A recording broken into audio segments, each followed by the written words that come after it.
Okay, You now know the we're bad parts, but not we're the good parts. recording.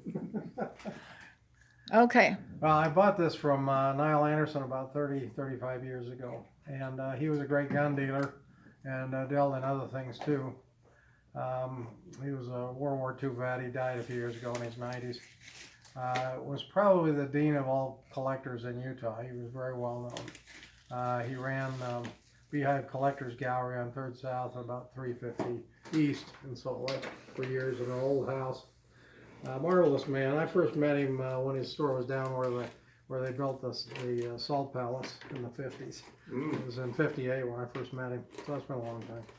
And anyway, he had great stuff. He documented everything as closely as he could in a lot of different fields, kind of like my store. My store is partly patterned after his because he had all kinds of stuff. But he had Brigham Young scrapbook at one time, and I bought that from him. It had Brigham's handwriting and other things in it. I still got it. Church needs to And this is digitize that. so he's very authenticated and Yeah, verified he was that very this good on everything. and He this said is this was found at Browns Park. for Butch Cassidy. It was Butch Cassidy's. It was found at Browns Park. And the gun was, I don't know about the holster, but the holster came with it, and the story was that it was Butch's gun and holster. But he told me that the gun for sure came from Butch. It was found at Browns Park. It came from Annie Bassett, who was given it and was one of Butch's outlaw girlfriends that was there in that area. And he even gave me a little letter on it at the time, which I have buried somewhere. So that's the story basically on it. That's an interesting story. It's the only gun of Butch's that I've seen. I've heard there are a couple others in big collections, but I haven't ever seen them. Just pictures. So whether it was his or not, I mean, I think that's probably about as good documentation as I ever get on a gun. But because it's an object, it's an artifact. And there were witnesses, yeah, it's a and little there's more paper, difficult. but there's paperwork with it. Is that correct? Yeah, I did get paperwork with it from him, and all that he knew. And of course, he went back many years. So he went back to World War II era, but that's still a lot of years after Butch. So but there were still people living at the time. Good.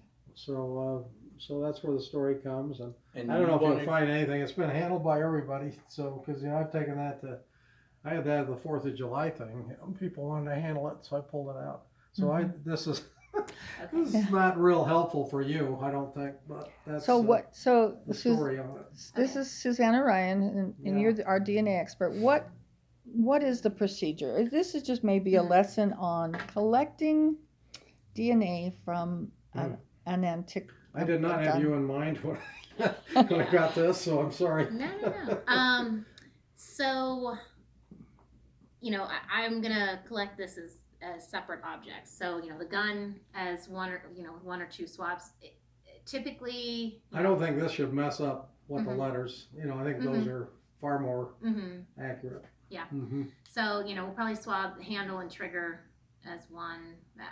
I don't know. I got to take a look at it. But usually the rougher surfaces are the areas where the DNA would tend to collect more and there'd be more DNA. Could you clarify what rougher areas are? What does that mean? So, in this case, even though so the metal, if there's any like grooves or divots or even here, even though this is wood surface, the potential exists that there would be like collected in these areas. Now, typically when we look at guns today, the grip is going to be kind of like checkered, and so where it's the DNA does tend to collect there better because it's a rougher surface. There's grooves, there's areas for the DNA to be retained. So what would you just to guess, where would you feel there might be some grooves or good place for collecting?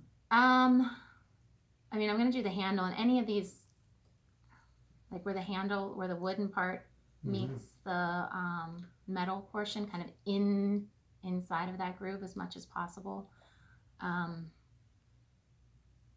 Maybe where you put the bullets in? Is that Yeah, gonna on be the inside of the chamber. inside the chamber? Is that possible? Where- Maybe. I mean, you Or can they would- swab, but I'm not sure how much contact that would be, or if the bullet would just go in, or if I don't know. Yeah, or they'd be pushing on the back end of the bullet. So maybe the back, when this is out, the back part of that, that might be an area that hasn't been handled by as many people. Yeah.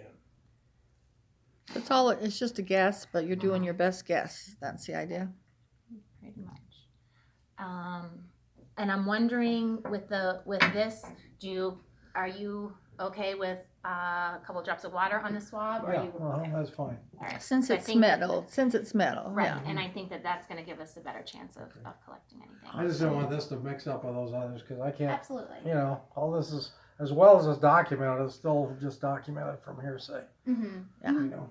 So it's not like a crime scene gun or anything like that. Right. Right. No, I understand. Okay.